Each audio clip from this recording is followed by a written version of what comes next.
사랑하는 형제자매 여러분, 오늘 이 자리에 함께하신 모든 분들께 하나님의 평강이 가득하기를 기도합니다. 본격적인 말씀을 나누기 앞서 오늘 이 이야기가 여러분의 마음에 울림을 준다면 주변의 위로가 필요한 다른 이들에게 공유해 주십시오. 사랑을 나누는 가장 좋은 방법입니다. 또한 저희 채널을 구독해 주시면 이처럼 희망의 메시지를 더 널리 전하는 데 큰 힘이 됩니다. 지금부터 여러분이 듣게 될 모든 말씀 속에서 주님의 깊은 은혜를 체험하시기를 소망합니다. 요즘 많은 분들이 제게 이런 이야기를 하십니다. 마음이 무너져 내린 것 같다고, 깊은 무력감에 빠져 있다고, 혹은 배신감에 몸서리치고 끊임없는 패배감에 시달린다고 말입니다. 방어적으로 변하고 깊은 우울감에 빠져들기도 합니다. 계획했던 일들은 자꾸만 미뤄지고 세상으로부터 존중받지 못하는 기분에 사로잡힙니다. 사기가 꺾이고 비난받는 것 같으며 거절당하고 모든 에너지가 고갈된 느낌, 절망과 낙심, 파괴된 마음과 환멸감, 그리고 깊고 깊은 실망감, 우리 모두는 인생에서 상실을 경험합니다. 실패를 겪고 실망스러운 순간들을 마주합니다. 그렇다면 우리는 인생의 그 수많은 실망으로부터 어떻게 회복할 수 있을까요? 오늘 우리가 함께 나누고 싶은 이야기는 바로 이것입니다. 나의 계획이 하나님의 계획과 일치하지 않을 때 우리는 무엇을 해야 할까요? 혹시 하나님께서 종종 당신의 생각과는 다른 계획을 당신의 삶을 위해 가지고 계시다는 것을 느껴본 적 있으신가요? 그것이 어떤 쓰라린 경험으로 인한 실망이든, 직장 문제에서의 좌절이든, 혹은 부끄러운 기억이나 무너진 기대감 때문이든 우리는 무엇을 해야 할까요? 인생의 어떤 일로든 실망했을 때 우리는 어떻게 해야 할까요? 오늘 저는 하나님의 말씀에서 찾은 7가지 원칙을 여러분과 나누고자 합니다. 이 원칙들은 우리가 어려운 시기를 헤쳐나갈 때 든든한 등대가 되어줄 것입니다. 첫째, 언제나 두려움 대신 믿음을 선택하십시오. 일이 당신이 원했던 대로 풀리지 않을 때, 당신의 계획이 하나님의 계획과 다를 때, 도무지 무슨 일이 일어나고 있는지 이해할 수 없을 때, 두려움 대신 믿음을 선택해야 합니다. 당황하며 허둥대는 대신 기도하십시오. 걱정하며 근심하는 대신 예배하십시오. 당신의 생각을 하나님의 위대하심으로 돌리십시오. 두려움은 결코 우리에게 도움이 되지 않습니다.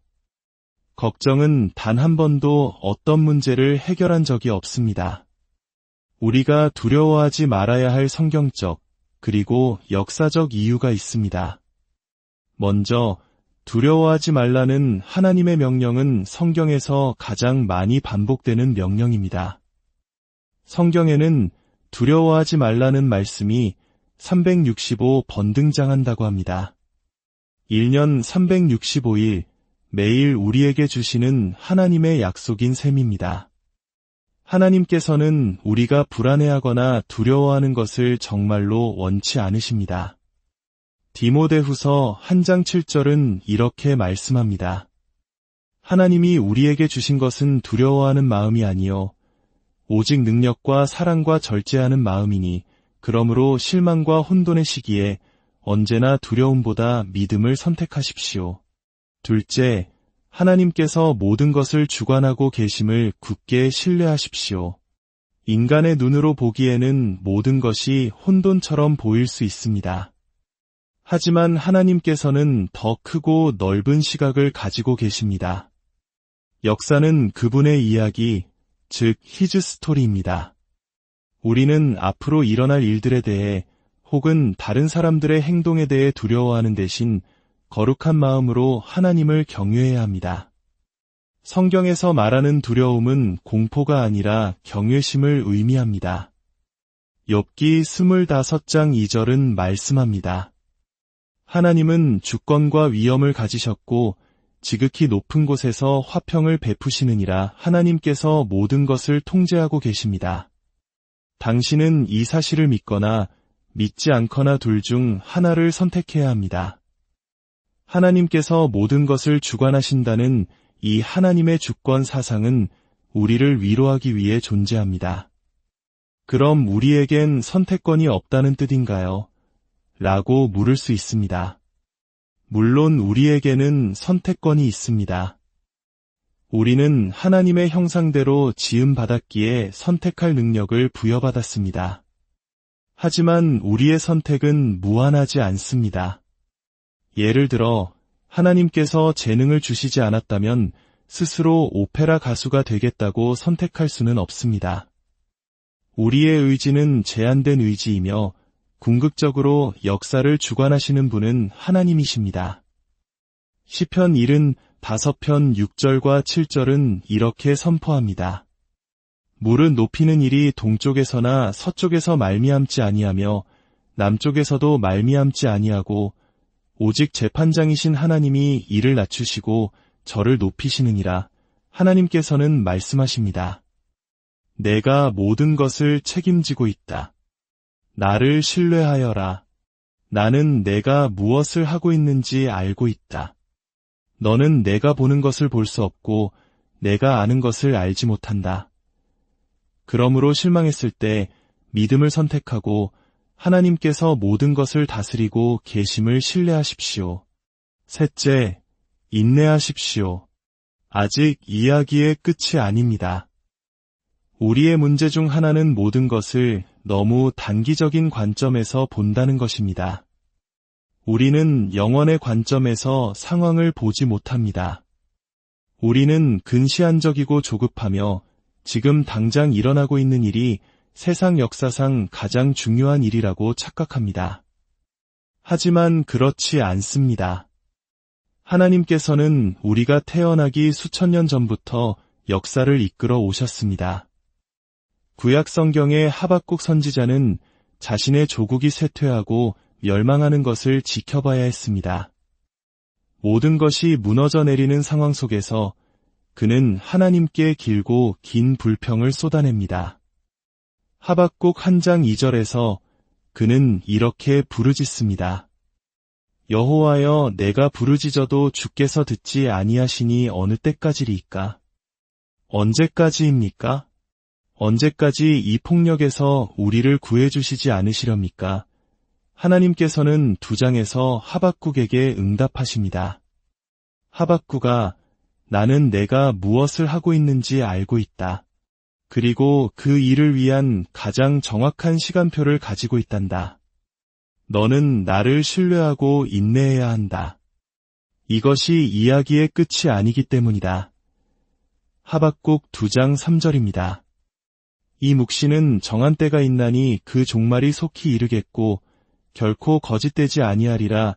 비록 더딜지라도 기다리라. 지체되지 않고 반드시 응하리라. 하나님께서는 약속하십니다. 그분의 계획은 단 하루도 늦어지지 않을 것이라고 말입니다. 인생에는 계절이 있습니다. 우리 한국인들은 사계절의 변화를 통해 이 지혜를 몸소 체험하며 살아갑니다. 여름의 풍성함만을 누리기 위해 혹독한 겨울을 건너뛸 수는 없습니다. 혹시 우리 부모님 세대가 겪으셨던 혹독한 IMF 외환위기 시절을 기억하십니까? 모든 것이 무너져 내리는 듯한 절망 속에서도 우리 민족은 희망의 끈을 놓지 않고 인내하며 그 겨울을 이겨냈습니다. 개인의 삶도 국가의 역사도 마찬가지입니다. 하나님의 때를 신뢰하며 인내해야 합니다. 로마서 8장 28절의 약속은 변함이 없습니다. 우리가 알거니와 하나님을 사랑하는 자 곧 그의 뜻대로 부르심을 입은 자들에게는 모든 것이 합력하여 선을 이루느니라. 넷째, 성급한 결론을 내리지 마십시오. 하나님의 계획이 당신의 계획과 달라 실망하고 낙담했을 때 성급하게 결론 내리지 마십시오. 잠언 25장 8절은 경고합니다. 너는 서둘러 나가서 다투지 말라. 마침내 내가 이웃에게서 욕을 보게 될 때에 내가 어찌할 줄을 알지 못할까 두려우니라. 또한 전도서 12장 12절은 말합니다. 내 아들아, 또 이들로부터 경계를 받으라. 여러 책들을 짓는 것은 끝이 없고 많이 공부하는 것은 몸을 피곤하게 하느니라. 이 말씀은 오늘날 소셜미디어와 무분별한 정보의 홍수 속에서 살아가는 우리에게 더욱 큰 울림을 줍니다. 수많은 의견에 휘둘리지 마십시오. 잠언 14장 15절은 어리석은 자는 온갖 말을 믿으나 슬기로운 자는 자기의 행동을 삼가느니라 라고 말합니다. 사실 확인이 사라진 이 시대에 모든 것을 쉽게 믿지 말고 분별력을 가지십시오.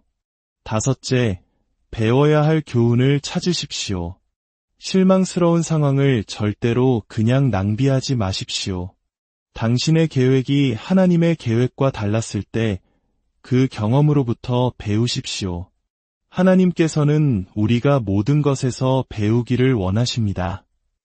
우리의 두려움, 실패, 좌절, 심지어 우리의 죄로부터도 배우기를 원하십니다. 신명기 11장 2절은 말합니다. 너희의 자녀는 알지도 못하고 보지도 못하였으나 너희가 오늘날 기억할 것은 너희의 하나님 여호와의 교훈과 그의 위엄과 지금 당신이 겪고 있는 경험들을 통해 하나님에 대해 무엇을 배우고 있습니까? 이사야 선지자 시대에 이스라엘은 온갖 재앙으로 고통받고 있었습니다. 이사야는 묻습니다. 누가 이 나라를 약탈자들에게 넘겨주었는가? 그리고 스스로 답합니다.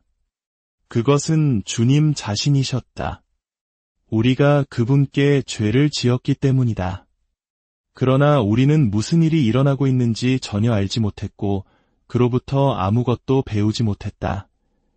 우리는 이 고통 속에서 하나님께서 우리에게 가르치고자 하시는 교훈을 반드시 찾아야 합니다. 6째, 모두에게 공감하는 마음을 가지십시오. 당신이 실망하고 낙담하여 힘든 시기를 보내고 있을 때 주변의 모든 사람에게 공감하는 마음을 가지십시오. 왜냐하면 당신뿐만 아니라 모두가 각자의 힘든 시간을 보내고 있기 때문입니다. 공감이란 당신의 입보다 귀를 더 많이 사용하는 것을 의미합니다. 그저 사람들의 이야기에 귀 기울여주는 것입니다. 그들의 아픔을 축소하거나 그래, 하지만 이라고 반박하지 마십시오. 그저 그들의 고통을 들어주는 것, 그것이 공감입니다. 로마서 15장 2절은 말씀합니다. 우리 각 사람이 이웃을 기쁘게 하되 선을 이루고 덕을 세우도록 할지니라. 다른 사람의 의심과 두려움의 짐을 함께 져 주십시오. 7째, 감사할 것을 찾으십시오. 이것이 어쩌면 가장 어려운 일일지도 모릅니다. 하지만 하나님께서는 우리가 실망하고 낙담했을 때 이것을 행하라고 말씀하십니다. 감사할 것을 찾아보십시오.